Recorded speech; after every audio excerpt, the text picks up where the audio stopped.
예, 선배 동료 여러분 반갑습니다.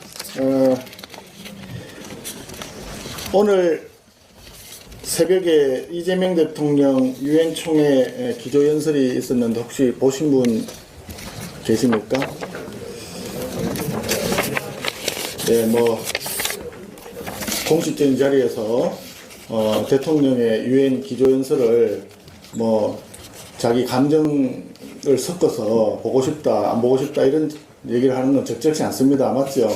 그런데 보고 있으면서 우리 대한민국의 국격에 맞는 대통령의 유엔 총회 연설이었는가 하는 점은 한번 반성을 해봐야 될 필요가 있다고 생각합니다.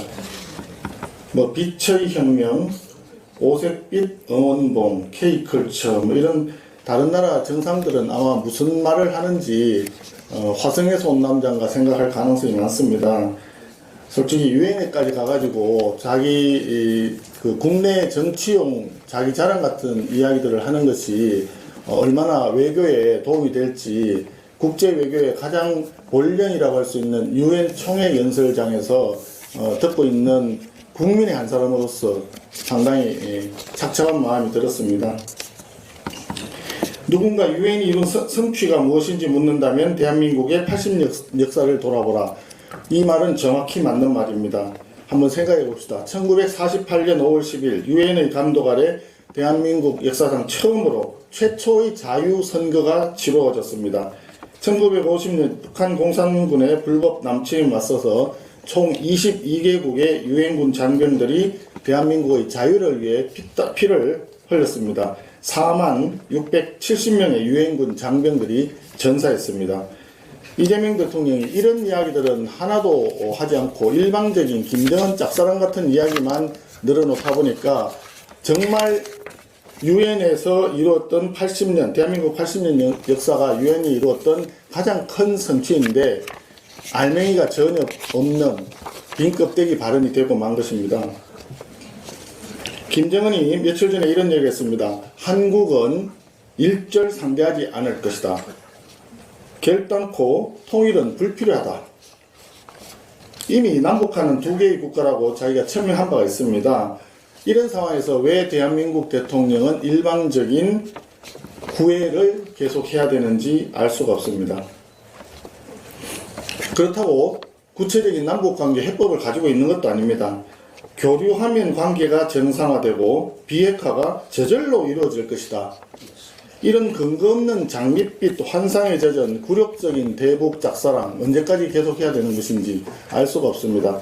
최근에 미국하고 관세 협상이 제대로 풀리지 않는 근저에도 이러한 대북관이 상당히 작용하고 있다는 주변의 전문가 분석이 굉장히 많은데 그럼에도 불구하고 또 이번 유엔 총회 연설에서조차 이런 장밋빛 환상에 젖어서 일방적인 김정은 구애만 하고 있는 대한민국 대통령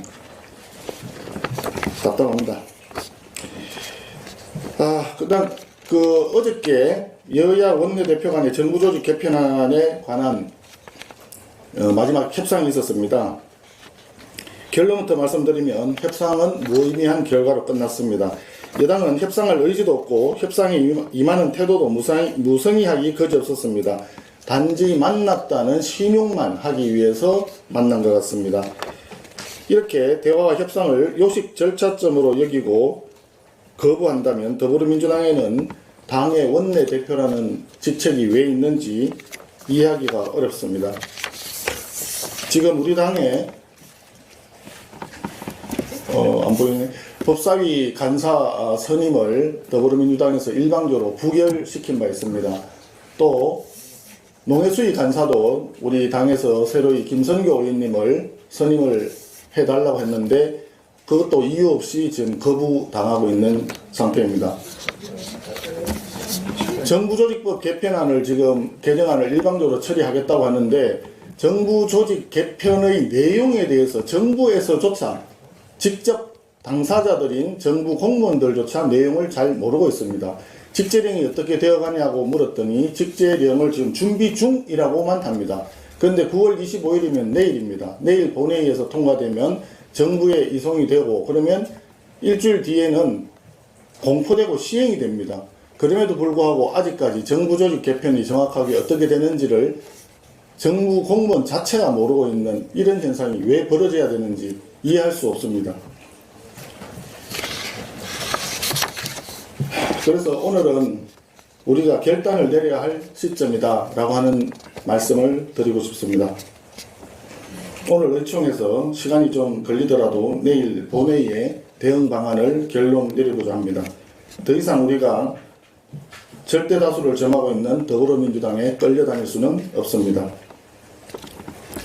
쟁점 없는 민생 법안들이 신속히 처리되기를 바라는 마음은 우리 야당도 마찬가지입니다. 더불어민주당이 논란이 많고 허점이 많은 정부 조직 개편을 무리하게 추진하기 위해서 민생입법을 뒷전으로 내보는 우를 범하고 있다고 생각합니다. 지금 당대표께서 지금 대전에 민생 현장 행보를 하고 있습니다. 원내는 원내대로 또 당대표는 현장에서 현장대로 또 필요한 장외투쟁은 장외투쟁대로 우리는 소수야당이기 때문에 할 수 있는 것은 무엇이든 다 해야 된다고 생각합니다. 우리가 할 수 있는, 쓸 수 있는 카드가 그렇게 많지 않기 때문에 무도한 폭정을 계속하고 있는 더불어민주당의 폭주를 막기 위해서 우리가 할 수 있는 최선의 역할을 다해야 된다고 생각합니다. 힘들어도 죽기 살기로 싸우자. 이것만이 엄혹한 야당 말살 전국 상황 하에서 야당이 유일하게 할 수 있는 또 우리가 살 수 있는 유일한 수단이라고 생각합니다. 오늘 의원님들 여러 가지 사정으로 해가지고 참석률이 그렇게 높지는 않습니다. 많이 바쁘신 줄 압니다. 또 지금 당 지도부나 원내 지도부의 행보에 대해서도 찬성하지 못하겠다 하는 생각을 가지신 분도 많이 계실 줄로 압니다. 그렇지만 지금 상황의 엄중함에 비추어서 모두가 한마음 한뜻이 되어주기를 다시 한번 의원님들 여러분께 간곡하게 부탁 말씀드립니다. 함께 해주시겠습니까? 네. 감사합니다.